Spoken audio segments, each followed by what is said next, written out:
Hi, Tony DeWitt here, Missouri appellate lawyer and a person who likes to make the law make sense on YouTube. Today we're going to talk about what's really a non-legal topic. We're going to talk about communication. I'll have more in just a moment.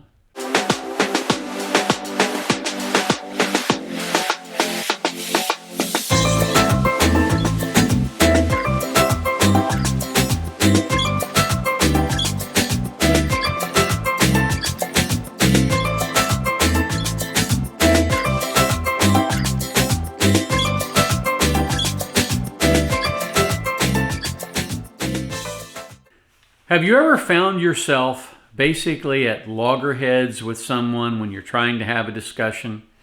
Maybe it's on the phone, maybe it's in person, but they just won't shut up to let you get a word in edgewise.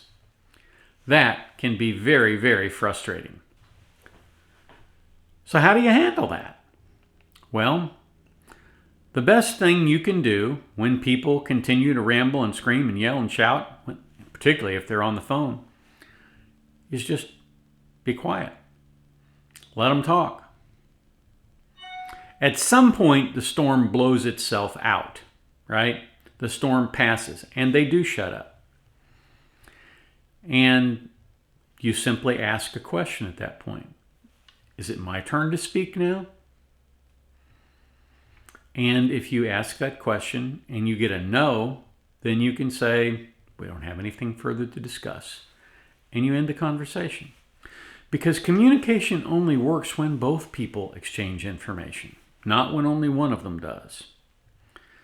Usually when that happens, you will get someone who says, yes, it's your turn to speak. And you start by saying, well, let me lay down some ground rules. First, I don't want you to interrupt. I want you to listen to me, and then I will let you talk. Here's what I have to say. And then you say what you need to say. And if they interrupt, then you stop them and say, hey, you agreed you weren't going to interrupt. And if they just keep talking when you're trying to talk, again, you stop, let them have their say, and you simply say, if you want to have this conversation with me, you have to respect some ground rules. And one of those is you can't interrupt me again. If you interrupt me again, we're done. Do you understand? They either do or they don't, but that's how you put an end to that kind of behavior. It is impossible to have a good communication session with anyone when they will not respect certain ground rules. So when they don't respect those ground rules, you simply stop communicating. I'll give you a perfect example. I got a call last week from someone who didn't really understand the basics of communication. And in trying to get me to do something for them, they made a statement that made it sound like I had done something bad. And that was somewhat irritating. And so I responded and said, well, someone may have made an error, but it wasn't me. And it was like I lit the fuse on a Roman candle. That woman went off, and by golly, she talked for a good 3 minutes and at rather increased volume. One of those where you had to sort of hold the phone away from your ear. So I kept saying, time out, time out, time out. And have you ever noticed that this drives me crazy, but when you're talking to somebody on the phone, you go, time out. You're on the phone, dummy. They can't see you making the timeout signal. But there I was, making the timeout signal, and they couldn't see it. But at any rate, because I'm a dummy, I made the timeout signal. The woman just wouldn't stop. So when she continued to talk, she finally took a breath. I said, call me back when you want to have a conversation. And I hung up. And then she tried to deal with me by email, and she was equally unprofessional in the email.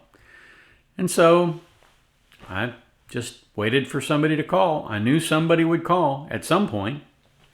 And sure enough, they did. And they said, we're really sorry that young lady had a very bad day today. And she was, no excuses, but she's had kind of a hard time. And they explained it. And I said, well, I probably could have handled it better myself. Even if you don't think you could have handled it better yourself, it doesn't hurt to say that.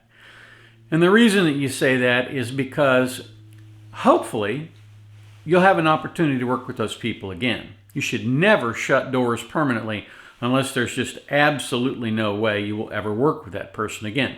They're either doing something criminal or immoral or unethical or illegal. Then you can close those doors. Otherwise, you want to try to meet people halfway. You want to try to be cordial and open and get the matter discussed. It took 2 minutes to get the problem solved over the phone with somebody who was reasonable, who was willing to listen, and who had a much better explanation for what had happened than the young lady who called me. So one of the reasons that lawyers get involved a lot of times, and this is particularly true in domestic situations, one of the reasons that people get their lawyers involved and wind up paying their lawyers is because they simply can't communicate. So if you are going through a divorce or have gone through a divorce and you're having trouble with your spouse, agree on a set of communication principles. I won't interrupt you. You won't interrupt me. We'll try and be civil. You may not always get that done, but it's a lot cheaper than hiring lawyers to do the talking for you.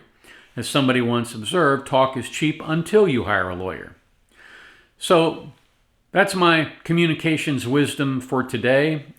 Hopefully you found it helpful or interesting, or maybe a little funny because there I was doing the timeout signal. I don't know. I still laugh about that when I think about it. At any rate, I hope you found this interesting. If you haven't already, please go over here and subscribe to our channel and touch the notification bell so you can be notified whenever we release a video on this channel. In addition, if you haven't already, I would really appreciate a thumbs up on this so that you can let YouTube know that this content is good for other people and helpful. Thank you so much for watching and have a terrific day. I'll catch you on here next time.